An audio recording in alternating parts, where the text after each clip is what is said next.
옆 사람에게 이렇게 인사 나누겠습니다. 제가 죄인입니다. 제가 죄인입니다. 자, 앞뒤를 한 번 더 인사 나눌 때 이렇게 인사 나누겠습니다. 그래서 은혜가 필요합니다. 아멘, 아멘. 예, 제가 죄인입니다. 그래서 은혜가 필요합니다. 이 고백이 모두의 심령 가운데 온전히 새겨지기를 소망합니다. 그럼 이제 죄를 알고 은혜를 알고, 죄를 알고 은혜를 알고라는 제목으로 이 시간 말씀 나누도록 하겠습니다.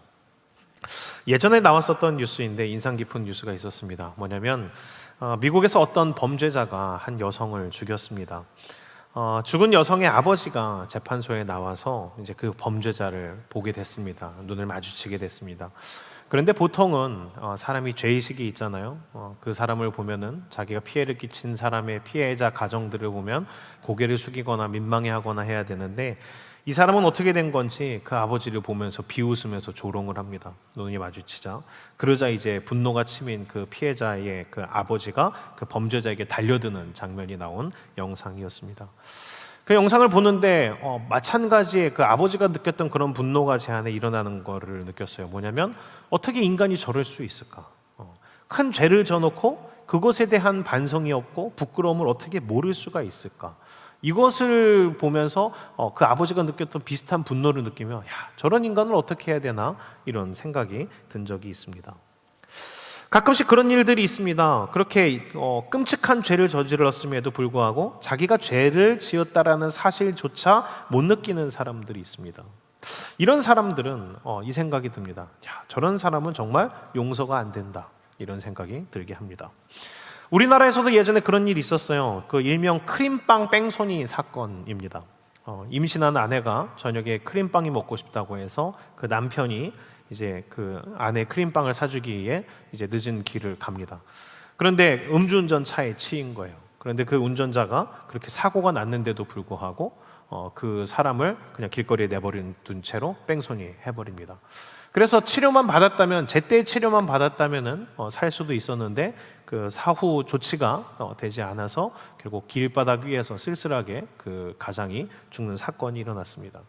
근데 이 사건이 대단히 기억에 남는 것은 뭐냐면 그 별세한 그 가장의 아버지가 인터뷰에 나와서 했던 말이 기억이 납니다. 뭐냐면 그 돌아가신 그 피해자의 아버지가 크리스찬이었는데, 아직 그 뺑소니 범이 잡히지 않았을 때 TV에 나와서, 그게 이제 또 슬프기도 하고 해서 뉴스에 나와서 이슈가 돼서 나왔었는데, 그 아버지가 인터뷰에 나와서 이렇게 얘기를 합니다. 뭐냐면 보통 사람은 감히 할 수 없는 그런 이야기를 하는 거예요. 지금 자기의 아들을 잃어서 너무 슬프고 분하기도 한데, 그게 일부러 계획한 범죄가 아니기 때문에, 하여튼 사고였기 때문에 너무 밉지만 자기는 용서하겠다고 합니다. 그래서 그 범죄자를 향해서 대국민 인터뷰에서 이렇게 얘기합니다. 자수해달라고, 용서해주고 싶어서 그런다고, 자수해달라고 이렇게 요청을 하는 인터뷰를 했습니다. 그렇게 방송까지 나왔지만 근데 범인은 어떻게 했냐면 자수를 하지 않았습니다. 근데 자수를 하지 않았고 경찰의 추적 끝에 결국 범인이 잡히게 됩니다. 그렇게 결국 범인의 그 경찰이 이제 피할 수 없는 증거까지 내놓으면서 범인을 잡았는데, 이 범인이 어떻게 나오냐면 끝까지 자기의 범행을 부인합니다.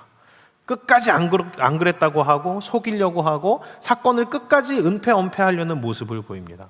그러자 이제 그 뺑소니 사건의 피해자의 아버지도 결국 분노합니다. 그리고 어떻게 얘기하냐면은 이렇게 마지막에 인터뷰를 했습니다. 저 사람은 용서해주고 싶어도 용서가 안 되는 사람입니다. 그 분노를 삭히면서 딱 이 말을 마지막으로 인터뷰를 마친 게 기억에 많이 남았습니다. 그렇습니다. 아무리 용서를 해주고 싶어도 자신이 잘못했다라는 이 죄를 인정하지 않는 사람, 이 뉘우치지 않는 사람은 용서를 해줄 수 있는 방법이 없습니다. 아무리 용서를 해주고 싶어도 용서를 빌어야 용서를 해줄 수 있는데, 용서를 빌지 않기 때문에 용서 자체가 시작될 수가 없다라는 겁니다. 그렇습니다. 자기가 아프다라는 것을 인정하고 의사에게 아픈 곳을 오픈하지 않으면 치료할 수 없듯이, 자기가 죄인인데도 불구하고 죄를 인정하지 않는 사람은 하나님이 용서해주고 싶어도 용서를 해줄 수가 없습니다. 그렇기 때문에 신앙의 출발에 있어서, 우리들의 신앙에 있어서 가장 중요한 출발점, 그것이 무엇이냐면 나의 죄를 인정하고 인식하고 회개하는 것에서부터 시작됩니다. 그렇습니다. 우리의 신앙의 출발은 회개에서부터 시작되는 겁니다. 그런 의미에서 우리들에게 참 중요한 문제가 있습니다. 뭐냐면 우리들은 이제 설교도 듣고 책도 읽고 해서 어느 정도 신앙을 이해했습니다. 그래서 우리는 머리로 이렇게 생각합니다. 그리고 여기까지는 인정을 해요. 맞아, 나 죄인이야. 그래서 예수님이 필요해. 머리로 이해하고 인정하는 것까지 간 것 좋습니다. 좋은데 문제가 있습니다. 뭐냐면 감흥이 없다라는 겁니다. 죄에 대해서 흔히 말하는 그 영혼 없는 리액션, 국어책 읽는 리액션 정도로 우리는 반응을 하고 있다라는 겁니다. 이제 한번 생각을 해보겠습니다. 여러분들이 어떤 큰 죄를, 여러분들에게 누군가가 죄를 지었다고 생각을 해보겠습니다. 여러분의 가족이 예를 들어서 뭐 그런 뺑소니 사건과 같은 음주운전을 당했어요. 여러분의 부모 아니면 사랑하는 사람, 어떤 형제, 자매가 어떤 누군가에 의해서 죽게 되었어요. 그리고 그 피해를 일으킨 그 운전자가, 그 뺑소니범 같은 사람이 여러분한테 나와서 이렇게 얘기하는 거예요. 아이쿠 저런, 죄송하군요. 제가 죄인입니다. 잘못했습니다. 경찰서에서 이렇게 얘기한다. 여러분들 용서가 됩니까? 아무런 감흥 없이, 아무런 뉘우침 없이 그저 감형받기 위해서 이야기하는 이런 말에 여러분들 용서가 되십니까? 그렇다면은 왜 그런 감흥 없는 반응을 할까? 왜 그런 무미건조한 반응을 할까? 그 피해를 일으킨 그 범죄자의 심리는 어떨까? 이것을 우리 따져보면 간단합니다. 뭐냐면 그렇게 감흥이 없는 사람들의 대다수 뭐냐면 스스로가 죄인인 줄을 모르는 겁니다. 죄에 대해서 인식을 못하고 있는 겁니다. 범죄 심리학자가 나와서 얘기를 했습니다. 뭐냐면 범죄를 저지르고 잡힌 사람들 가운데에서 우리는 일반적으로 생각하기를 죄를 뉘우칠 거라고 생각을 하는데 오히려 범죄를 저지른 사람들 가운데서 상당수가 자기의 죄를 인식하지 못한다라는 거예요. 반성을 실제로 깊이 있게 하는 사람이 드물다라는 거예요.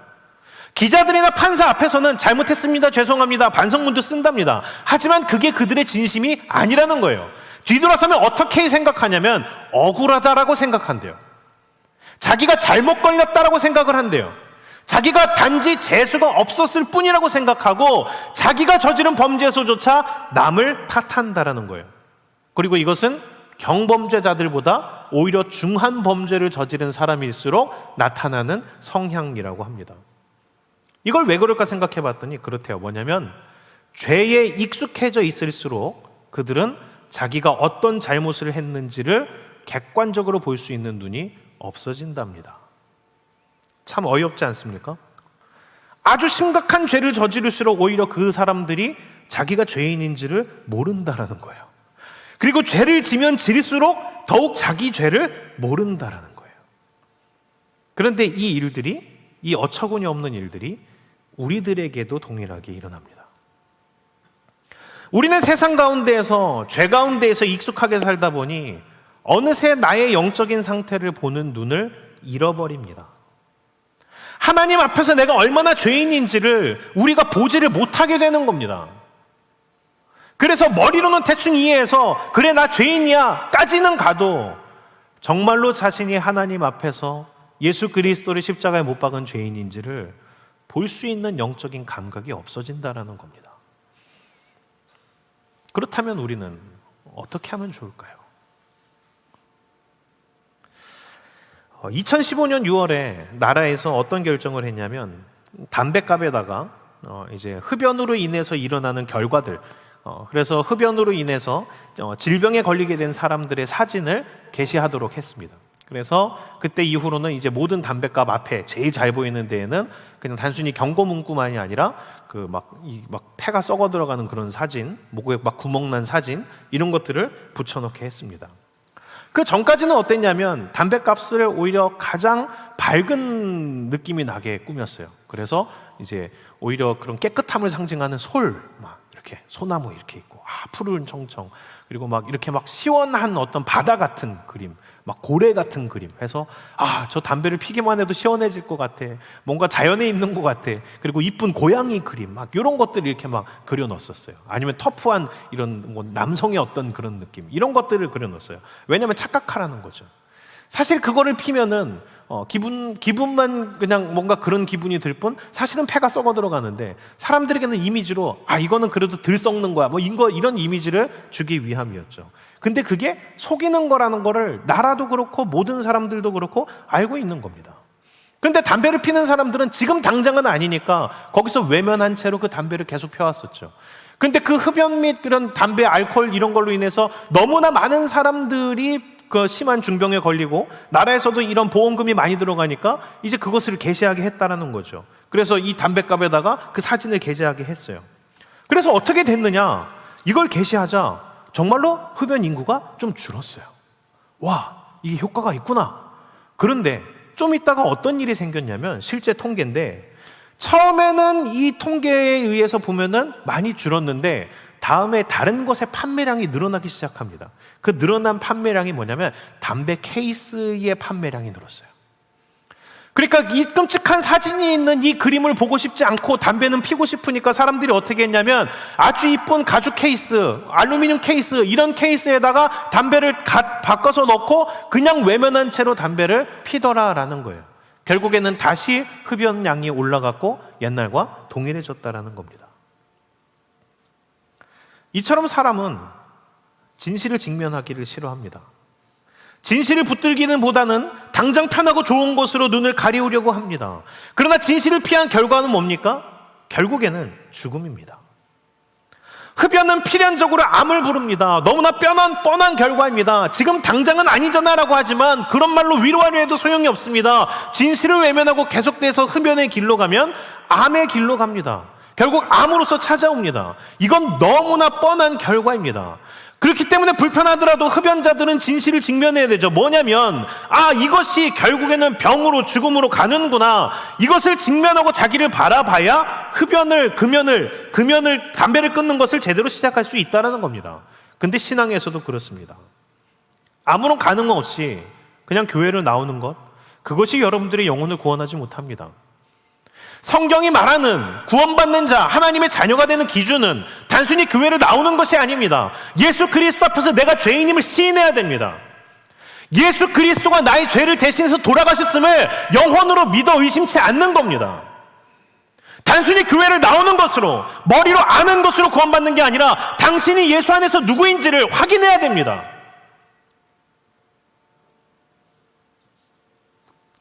성령의 빛에 조명되어 나의 죄를 알고 나의 죄의 끔찍함을 알아 그 죄 때문에 예수 그리스도가 돌아갈 수밖에 없다라는 사실을 알고 그 예수의 못 박힘이 나의 죄 때문임을 시인하여 예수 그리스도의 은혜로 내가 용서받았다라는 것을 깨닫기 전까지는 우리는 예수 그리스도와 깊은 관계가 되지 못합니다.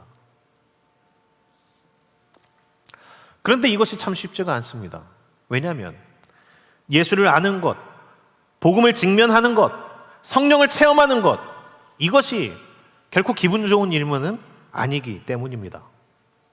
오히려 놀라운 성령, 그런 놀라운 은혜를 체험할 때, 오히려 그러한 성령의 조명하신 가운데 자기의 죄를 직면해서 바라보게 될 때 어떤 일이 일어나는가? 마냥 좋다? 이것이 아닙니다. 오히려 처절한 절망을 우리는 경험하게 됩니다. 우리 말씀을 한번 찾아보도록 하겠습니다. 이사야서 6장 5절입니다. 이사야서 6장 5절 말씀 우리가 한번 같이 찾아보도록 하겠습니다. 다 찾으셨습니까? 우리 같이 한 목소리로 읽어보도록 하겠습니다. 시작. 화로다 나여 망하게 되었도다. 나는 입술이 부정한 사람이요 나는 입술이 부정한 백성 중에 거주하면서 만군의 여호와이신 왕을 배웠음이로다. 아멘. 이사야가 기도 중에 환상을 체험합니다. 놀라운 하나님의 인도하심으로 하나님을 직접 대면하여 뵈는 놀라운 은혜를 겪게 되었습니다. 그래서 천군 천사들이 찬양을 하고 하나님이 계신 보좌 앞으로 가서 하나님을 배웠습니다. 그럴 때 어떤 반응이 나와야 맞을까요? 예를 들어 봅시다. 여러분들이 BTS 팬이에요. BTS를 만나기를 간구하고 갈구했더니 거기 팬클럽에서 그 하이브 거기에서 초청이 왔어요. 당신을 BTS 팬사인회 제1번으로 초대를 합니다. 그래서 여러분들 앞에 그 아이돌이 쫙 있는 거예요. 봤을 때 어때야 될까요? 영광스러워야 되죠.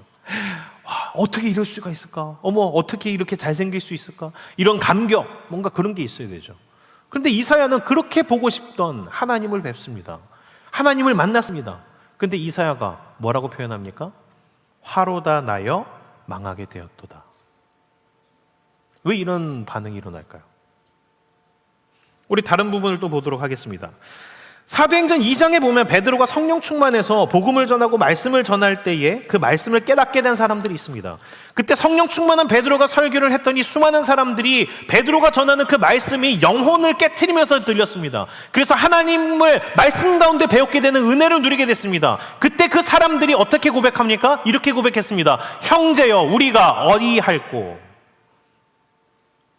형제여, 우리가 어찌할꼬? 화로다 나여 망하게 되었도다. 우리 어떻게 하면 좋냐? 놀라운 성령의 조명하심 가운데 하나님을 뵙게 된 사람들의 반응 어땠다고요? 화로다 나여 망하게 되었도다. 왜 이사야가, 왜 신약계에서 그 성령의 충만한 베드로를 통해서 말씀을 듣는 사람들이 이런 반응을 했을까요? 간단합니다. 사람이 빛이 비추이기 전까지는 자기가 뭐가 묻었는지를 모릅니다. 옛날에 그런 경험이 있었어요. 수련회 같은 데에 가서 어둡게 해놓고 술래 손에는 까만 먹 같은 걸 칠해놓는 거예요. 그리고 나서 술래한테 닿으면은 이제 죽는 거죠. 그런데 끝까지 안 묻었다고 우기는 애들이 있어요. 술래가 잡았는데 자기는 안 잡혔대요. 그래서 불이 딱 켜보면 알아요. 얼굴이 시커매요. 불을 켜기 전까지는 몰랐어요. 자기가 묻었다라는 걸. 불을 켜니까 알아요. 성령의 조명하심 가운데, 성령의 빛 가운데 나오게 되면 사람이 무엇을 보게 되냐면 내가 죄인이구나, 내가 더럽구나, 이것을 깨닫게 되는 겁니다. 그래서 성령의 조명하심 가운데 나오는 사람은, 성령의 조명하심 가운데 자기의 죄를 발견하게 되는 사람은 마냥 좋아하는 것이 아니라 내가 죄인입니다 라는 것을 깨닫고 회개하게 됩니다. 우리는 이것을 경험해야 됩니다. 단순히 머리로 교리를 이해하는 정도가 아니라 은혜를 구하고 하나님 앞에 엎드려서 성령의 조명하심 가운데 내 죄악들이 무엇인지를 하나님 앞에서 보고 인정하는 데까지 나아가야 됩니다. 근데 이것이 가르치는 것으로 되지 않습니다. 이것이 그냥 말을 듣는 것으로 되지 않습니다. 여러분들이 무엇을 하셔야 되냐면 진지하게 성령의 임재하심을 구하고 그 앞에 엎드려서 하나님께서 보여주시는 것을 볼 수 있어야 합니다. 대충 나오는 것으로, 일주일에 한번 참석하는 것으로, 학원 다니듯이 다니는 것으로는 주님을 알 수가 없습니다.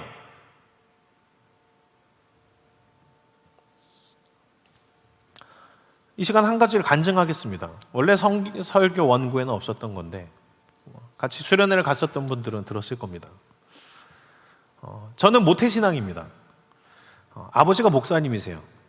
제가 어렸을 때 교회를 빠진 적이 있었을까요? 없었습니다.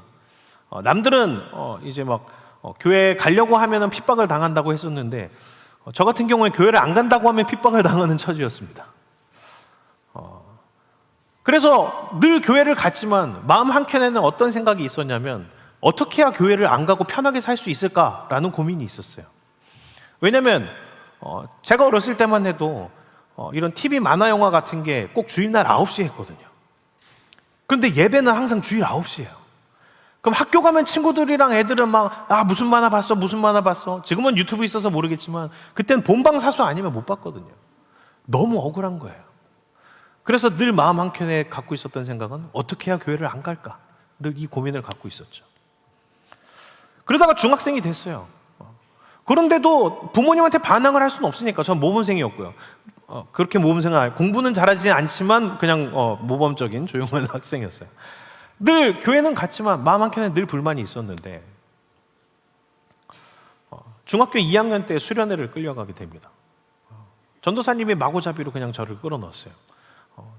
가면은 콩나무 시루떡처럼 사람들이 잔뜩 모여있고 뭔가 알 수 없는 그런 기도들을 계속하고 있는 그런 수련회였어요. 가뜩이나 교회를 다니는 것이 짜증나고 싫었는데 그런 기도만 하는, 항상 이제 목사님 오셔서 말씀 찬양 집회, 말씀 찬양 기도, 말씀 찬양 기도 이것만 하는 수련회를 가니까 죽겠는 거예요. 너무 힘든 거예요. 그래서 둘째 날까지도 계속해서 말씀 찬양 기도 이것만 하는 그 수련회가 너무 지겨워서 아는 형들과 몰래 그 집회 시간에 뒤로 도망갔어요. 산으로 도망갔어요. 산에 도망가서 형들이랑 막 욕하면서 우리 새로운 전도사님 이상하다, 우리는 이상한 사이비 집단에 끌려온 것 같아, 막 이런 얘기하면서 교회 가는 게 너무 싫다를 같이 쉐어링하면서 나눔하고 있었어요. 셀 모임을 하고 있었어요.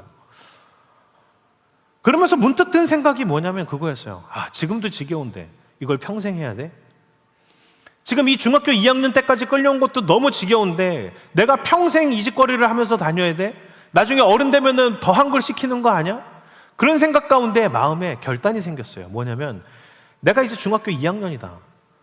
이제 다시 집에 돌아가면 다시는 교회를 안 나가야겠다. 맞아 죽는 한이 있어도 내가 이제는 교회를 안 나가야겠다. 그 생각을 했어요. 그 결단 가운데 이것을 실행하기 전에 근데 불안감이 갑자기 언습하는 거예요. 뭐냐면 한 가지가 궁금했어요. 뭐냐면 만약에 내가 이제 평생 동안 교회를 안 갈 건데 만약에 내가 죽을 때 정말로 하나님이 계시면 어떡하지? 정말로 내 인생을 이제 내 멋대로 허비하고 마음대로 사는데 그래 사는 것까진 좋아. 그렇게 할 수 있어. 잠깐 아버지도 나를 괴롭히다가 지치면 안 괴롭히겠지. 그런데 내 인생의 끝에 다다랐을 때 내가 그 하나님의 심판대 앞에 서면 어떡하지? 내가 하나님을 부인한 채로 정말로 하나님이 살아계시면 어떡하지? 그 가운데 저는 머리가 좋은 놈이라 이렇게 객관적으로 생각했어요. 좋은 생각이 있다. 하나님이 계신지 안 계신지를 확인하고 안 가면 되겠다. 그래, 그렇게 하자. 그래서 바깥에서 이 전도사님 원망하는 셀 모임을 하다가 결단을 했어요. 형님들, 저 안으로 들어가서 조금 기도하다가 나올게요. 하니까 형님들이 되게 놀랐어요. 뭐? 왜 거길 가려고 그래? 너 한 번 가면 못 나온다. 너 11시까지도 못 나올 수 있어. 지금도 한 2-3시간이 남았을 거야. 너 다시 생각해봐라. 그런 가운데 형들을 뿌리치고 기도원 한 가운데로 들어갔습니다. 그리고 앞에서 강사가 뭐라 하든 찬양을 하든 기도를 하든 그건 상관이 없었어요. 한 가지만 제대로 확인을 해보고 싶었어요. 하나님이 계신지 안 계신지. 그래서 기도하기 시작했어요. 그 기도 제목은 한 가지였습니다. 하나님 계십니까? 솔직히 전 모르겠습니다. 아버지도 있다고 하고 어머니도 있다고 하고 할머니 할아버지도 있다고 하지만 전 본 적이 없는걸요. 저는 모르겠는데요. 정말로 당신이 계십니까? 그걸 모르는 채로 교회 나갈 수 없습니다. 저 오늘 이 시간이 지나면 저 교회 안 다닐 겁니다. 당신이 계신지 안 계신지도 모르는데 제가 뭘 하러 교회를 갑니까?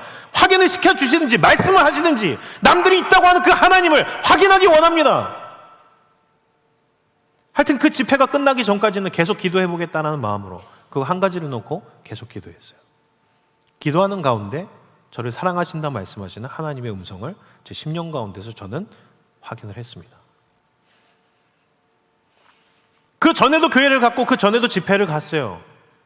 그런데 왜 하필 그날이었을까?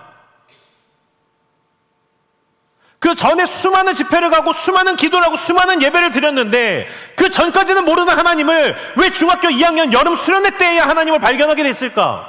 나중에 그게 궁금했던 거예요. 집회 때 설교를 못 들었던 분을 위해서 제가 한 가지 간증만 더 하도록 하겠습니다. 제가 신학생이 된 이후로 체험하게 된 것이었어요. 뭐냐면 아내와 연애를 하고 있었어요. 아내와 연애를 하고 있어서 제가 이제 장신대 전도사였고 아내는 영등포 구청 쪽 물레역과 영등포 구청 쪽 사이에 살고 있었기 때문에 데이트를 하면 제가 영등포 구청이나 물레역에 데려다주고 집으로 돌아가는 그런 연애를 계속했습니다. 물레역에서 아내를 데려다주기 위해서 저녁 늦은 시간에 와이프의 손을 잡고 이제 물레역에서 이제 아내 집까지 큰 대로변을 걸어가기 시작했죠. 걸어가는데 저 반대편 맞은편 쪽에서 웬 술 취한 사람이 비틀비틀 걸어오는 거예요. 그런데 보통은 이제 이상한 낌새를 눈치 안 챘는데 딱 봐도 수상한 낌새가 눈치가 채지는 거예요. 뭐였냐면 와이프가 지금의 와이프인데 그때는 여자친구였죠.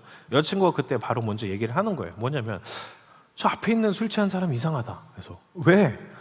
힐끗힐끗 우리를 보는 것 같아.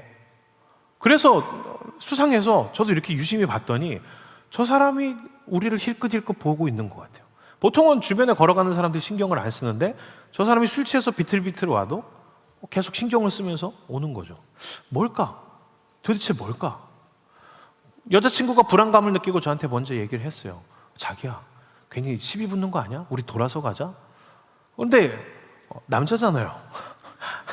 괜찮아. 나 군대 나왔어. 걱정하지 마. 얘기를 했죠. 그리고 나서 가는데 한 이제 15m, 20m쯤 가니까 이제 얼굴이 확인되는데 이 사람이 취했기 때문에 뭐가 신뢰가 되는지를 모르는 것 같아요. 저를 완전히 빤히 보고 오는 거예요. 제 앞으로 오는 거예요. 그때서야 느낌이 왔죠. 아, 진짜 시비 걸렸나 보다. 큰일 났다. 가슴이 막 두근두근 거렸어요. 가슴은 막 두근거리고, 아, 이걸 어떻게 하지? 수많은 갈등이 됐어요. 왜냐면 그래도 전도사니까 싸우는 게 두려운 게 아니에요. 다시 얘기해봐. 싸우는 게 두려운 게 아니에요. 전도사니까 혹시나 이 시비가 붙었다가 경찰서에 가면 문제가 되진 않을까, 사역을 하고 있었으니까. 아니면 그래도 좀 전도사인 걸 보여주려면 왼뺨을 때리면 오른뺨을 이렇게 돌려댈까, 아니면 선빵을 칠까. 수많은 그 갈등 가운데에서 고민을 하면서 갔죠. 근데 그 술 취한 분이 한 몇 미터까지 오니까 앞을 가로막는 게 느껴지는 거예요. 일부러 옆으로 피해서 가려고 하면 그 앞을 막는 게 보이는 거예요. 큰일 났다. 아니나 다를까 이제 손이 닿을 정도 거리가 되니까 이분이 우리를 도망 못 가게 하려고 제 손을 딱 잡았어요. 이렇게 가는데 딱 잡는 거야. 왜요? 그만하세요. 왜요? 막 하는데 이 아저씨가 힘이 세요. 안 놓는 거예요. 아, 큰일 났다. 어떻게 하나 했는데 이 아저씨가 제 손을 놓치지 않으려고 강하게 붙잡고 횡설수설하면서 진정하라면서 말을 하는 거예요. 그 아저씨가 되게 이제 오랫동안 설명을 했는데 정리해서 말하자면은 그 아저씨가 말한 내용은 이거였어요. 뭐냐면 자기는 술이 잔뜩 취한 채로 택시를 탔대요. 그래서 자기 집으로 가달라고 동네 이름을 얘기를 했다는 거예요. 그리고 나서 다 왔습니다 해가지고 내렸는데 여긴 처음 보는 동네란 거예요. 그리고 나서 속았다라는 것을 알고 돈만 되게 많이 나왔었는데 그냥 뭐 그 정도 가느라 들었겠지 하고 돈 지불하고 그 택시가 갔다라는 거예요. 이 정도까지 들었을 땐 아, 돈 빌려달라는 얘기구나 생각을 했는데 전혀 엉뚱한 얘기를 하시는 거예요. 뭐였냐면 자기 돈이 없는 게 아니라고 하면서 지갑을 열면서 돈이 있는 걸 보여주셨고, 뭐였냐면 그냥 당신 이거 한 가지만 얘기해 주시면 된다라고 하면서 뭘 얘기했냐면 그 택시가 이 그 백미러에다가 십자가 펜던트를 걸고 있었다라는 거예요. 개인 택시였는데. 그러니까 뭐가 기분이 나빴냐면 그 아저씨가 뭐가 화가 났냐면 어떻게 교회를 다닌다라는 사람이 그렇게 사기를 칠 수 있는가? 그래도 십자가 펜던트를 걸 정도면 그 개인 택시의 주인이라면은 교회를 다니는 사람일 텐데 어떻게 저런 사람이 그런 범죄를, 그런 일들을 할 수 있는가? 여기에 대해서 불신이 생겼대요. 그리고 뭐가 생겼냐면 과연 하나님이 계시다면 저런 인간이 있을 수 있을까? 그리고 나서 생각을 해보니까 세상에 죄는 만연하고 예수를 믿는다고 하면서 엉터리로 사는 사람이 많은데 정말로 하나님이 살아계시다면 이런 일이 일어날 수 있는가? 거기서 확신이 생겼대요. 아, 하나님 없구나. 그래서 자기가 지금은 술이 이만큼 취했지만 사실 자기는 교회를 빠진 적이 없대요. 늘 교회를 나가고 있었대요. 어렸을 때부터 늘 교회를 다녀왔대요. 뭐가 억울하겠냐면 지금 당장 택시한테 속은 게 기분 나쁜 게 아니라 하나님이 안 계신데도 자기가 계속해서 교회를 다녀왔구나라는 사실을 깨달아서 그게 속상하대요. 지금까지 교회를 나간 게 억울하더래요. 그래서 하늘을 향해 소리치고 왔대요. 하나님 없지! 쌍욕을 하면서 당신이 만약에 있다면 이렇게 얘기하고 왔대요. 당신이 만약에 있다면 내가 지금 가면서 제일 만나는 인간이 전도사나 목사가 되게 해보라고. 그럼 내가 믿고 안 그러면 안 믿겠다고. 그렇게 소리치고 왔대요. 그리고 나서 저한테 묻는 거예요. 이제 학생은 대답만 하고 가시면 된다고. 당신 전도사나 목사야? 그러는 거예요. 등에 식은땀이 났어요. 왜냐하면 제가 전도사였으니까요. 그 아저씨한테 장신대 학생증을 보여줬어요. 장로의 신학대학교 학생증입니다. 아저씨 믿으실지 모르겠지만 저는 진짜 전도사입니다. 그러니까 아저씨가 학생증을 보더니 그땐 뭐? 그러는 거야. 보여줘도 인식이 안 되는 것 같아요. 아저씨 믿으실지 모르겠지만 진짜로 전 전도사예요. 이제 여자친구까지 멀리 떨어져 있던 여자친구까지 와서 예, 이 친구 전도사예요. 뭐? 궁금하시면 전화해 보시면 돼요. 제 교회 사역하는데 교회고요. 중고등부 사역하고 있어요. 저 진짜 전도사입니다. 한 5번을 뭐 하시더니 이제 전화번호까지 알려주고 진지하게 얘기하니까 깨달으셨나 봐요. 털썩 주저앉고 으아 소리치면서 우시는 거예요. 한참을 5분간을 으아 하고 제 바지를 붙들고 계속 우셨어요. 그러더니 벌떡 일어나더니 이렇게 이야기하시더라고요. 당신 같은 전도사나 목사가 똑바로 사역을 안 하니까 우리 하나님이 욕을 먹잖아. 욕은 자기가 해놓고서. 그리고 나서 한 30분을 한국교회의 모든 욕을 다 저한테 하셨어요. 목회자의 성범죄에서부터 남북한 핵 문제까지 나와가지고 그때 이분이 정말 취하셨구나를 알았는데, 그때 느꼈죠. 내가 정말 죄를 많이 졌구나. 하나님이 나를 혼내시려고 이렇게 보내셨나. 이 일이 있은 후에 뭐가 궁금했냐면 이게 궁금한 거예요. 왜 하필 그 순간일까? 저 사람도 긴 인생을 교회를 다녔고 집회를 다녔고 예배를 드렸고 기도를 했을 텐데 왜 하필 그 순간일까? 그리고 나서 생각을 해봤더니 중2 때의 저와 술 취한 아저씨가 공통점이 있더라고요. 뭐냐면 한 번도 진리에 직면해 보질 않았던 거예요. 그냥 구경하듯이 관객으로 찾아간 것과 정말 간절한 마음으로 직면하기 위해 하나님 앞에 선 것의 차이가 있더라고요. 그리고 나서 성경을 보니까 그게 보여요. 예수님이 수많은 지역들을 다니면서 복음을 전하셨어요. 그런데 딱 한 군데에서만 이적을 일으키지 않으셨어요. 예수님의 예수님 되심을 보여주시지 않으셨어요. 그 동네가 어딜까요? 나사렛이었습니다. 본인이 자란 동네 그 나사렛에 가서는 아무런 이적을 일으키지 않으셨어요. 왜 그랬을까요? 그 나사렛 동네에 있는 사람들은 쇼를 보러 온 거예요. 뭐? 그 예수? 나도 아는데? 걔가 하면 얼마나 해? 어디 한번 그럼 봐주지 뭐. 진리를 보기 위해서 온 게 아니라, 진지하게 하나님을 찾아서 온 게 아니라 그냥 구경하러 왔던 거예요. 아무런 진지함이 없을 땐, 복음을 직면하려 하지 않으면 복음을 보여줘도 보이지가 않아요. 우리는 본질상 진노의 자녀였습니다.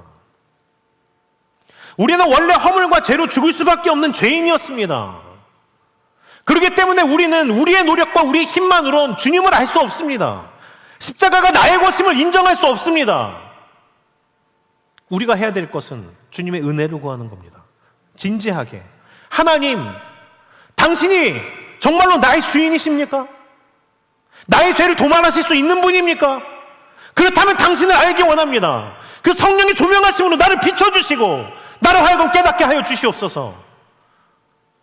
진지하게 하나님 앞에 나아가서 직면하지 않으면 우리는 우리의 죄를 볼 수가 없는 겁니다. 그것에서부터 시작됩니다. 여러분들 교회를 다니러 오지 마십시오. 여러분들의 시간이 아깝지 않습니까? 우리는 결코 그냥 교회를 다니는 수준으로서 하나님을 알 수 없습니다. 복음에 직면하셔야 됩니다. 십자가 앞에 서야 됩니다. 그 십자가에서 흘린 예수 그리스도의 피가 나의 죄 때문이구나, 이것을 깨달아야 됩니다. 우리는 교회를 다니는 종교인이 아니라 예수 그리스도를 알고 믿게 되는 예수님의 사람이 되어야 합니다.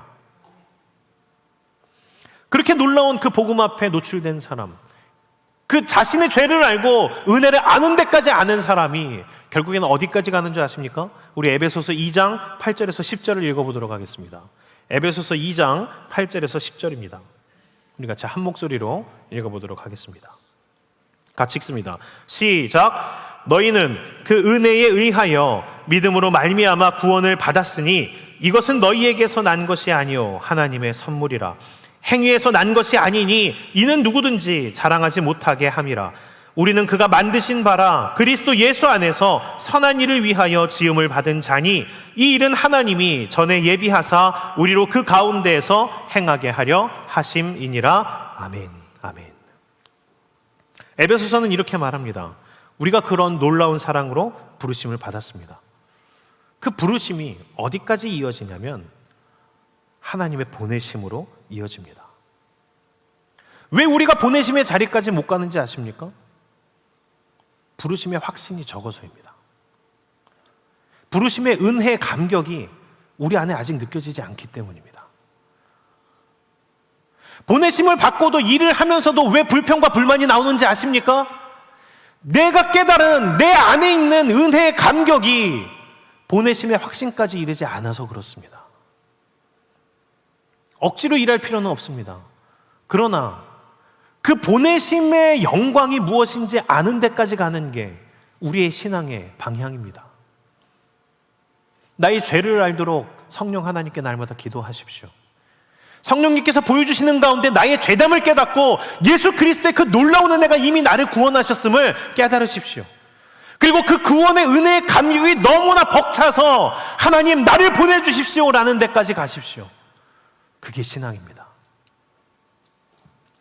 카일 아이들먼 목사님이 쓰신 나도 팬이라는 책에 보면 한 가지 일화가 나옵니다. 거기에 보면 이런 일화가 있어요.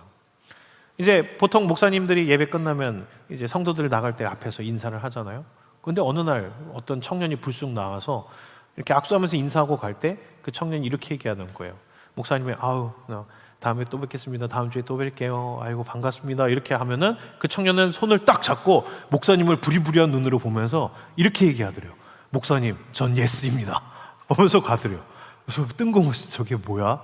했는데 다음 주에 또 그 청년이 또 목사님을 반짝거리는 눈으로 보면서 와서 손을 딱 잡더니 목사님은 또 눈을 부리부리하게 보면서 이렇게 얘기하더래요. 목사님, 저는 예스입니다. 이 목사님이 너무 궁금해졌어요. 도대체 뭐가 예스라는 거야? 도대체 저 청년이 얘기하는 게 뭐야? 너무 궁금해서 다음 주에는 인사 안 하고 그 청년을 불렀대요. 나갈 때. 또 예스입니다 하려고 그러자니까 어떻게 하셨어요? 따로 불러서 이야기를 하는 거예요. 아니 형제님 도대체 그게 무슨 말이에요? 했더니 그 청년이 이렇게 얘기하더랍니다. 자기는 죄로 인해서 수많은 방황을 하다가 예수 그리스도가 나의 진짜 죄인이심을 알았대요. 자기가 얼마나 죄인인지를 알고 예수 그리스도의 십자가의 은혜로 내가 구원받았다는 사실이 믿어져서 너무 지금 가슴이 감격되고 뜨겁대요. 그런데 교회 생활은 몰라서 뭘 어떻게 해야 될지를 모르겠대요. 뭔가 주님을 위해서 뭘 하고 싶은데 뭘 어떻게 해야 되는지는 모르고 하나님을 더 찬양하고 높이고 싶은데 어떻게 해야 될지는 모르겠대요. 그래서 목사님한테 덮어놓고 그냥 얘기했대요. 목사님, 전 무조건 예스입니다. 목사님이 화장실 청소하라고 하면 예스고요, 주방 봉사하라고 하면 예스고요, 전도로 나가자고 하면 예스고요, 찬양팀 시키겠다고 하면 예스고요, 제일 먼저 나가라면 예스고요, 의자 정리하려면 예스래요. 다 예스래요. 준비됐으니까 시켜만 달래요. 보내달래요. 이게 구원의 감격을 아는 사람의 고백입니다. 말씀을 마치도록 하겠습니다.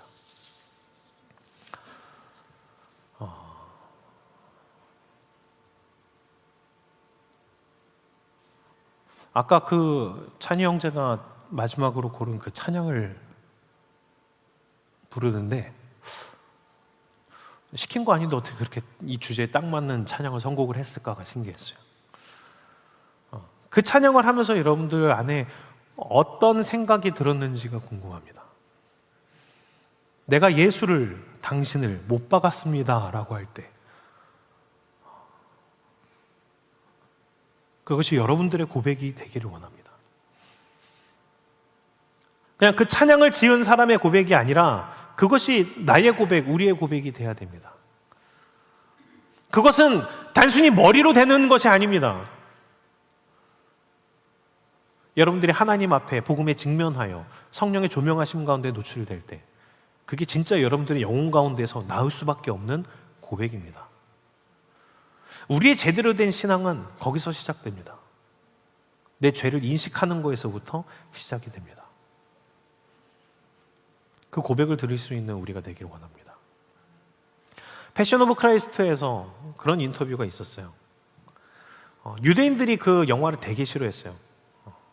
왜냐면 너희들도 지금 세계에다가 유대인들이 메시아를 죽였다, 예수를 죽였다라고 지금 원망하라고 이 영화를 만든 거냐, 막 이런 식으로 해서 유대인 기자가 멜 깁슨 감독한테 이렇게 탓한 거예요. 당신은 여전히 유대인이 예수를 죽였기 때문에 유대인의 죄라고 생각하십니까? 지금 유대인들을 까기 위해서 이런 영화를 만든 겁니까? 유대인이 죄인이라고 생각하십니까? 이렇게 비난을 하니까 멜 깁슨이 딱 그 얘기했어요. 아니요, 예수를 십자가에 못 박은 건 저입니다. 예수님은 저의 죄 때문에 돌아가셨습니다 라고 고백을 했어요. 그래서 멜 깁슨 감독이 패션 오브 크라이스트 장면을 찍을 때 자기가 대역을 한 장면이 있어요. 그게 뭐냐면 예수님 십자가에 못 박힐 때 그 못질을 하는 로마 병사의 손이 멜 깁슨 감독의 손이에요. 왜냐하면 자기의 신앙의 고백으로서 만든 거지 누굴 원망하고자 만든 게 아니었대요. 예수님은 나의 죄 때문에 돌아가신 겁니다. 그 고백을 하며 그 장면을 찍었답니다. 그렇습니다. 주님은 나의 허물과 죄 때문에 돌아가셨습니다.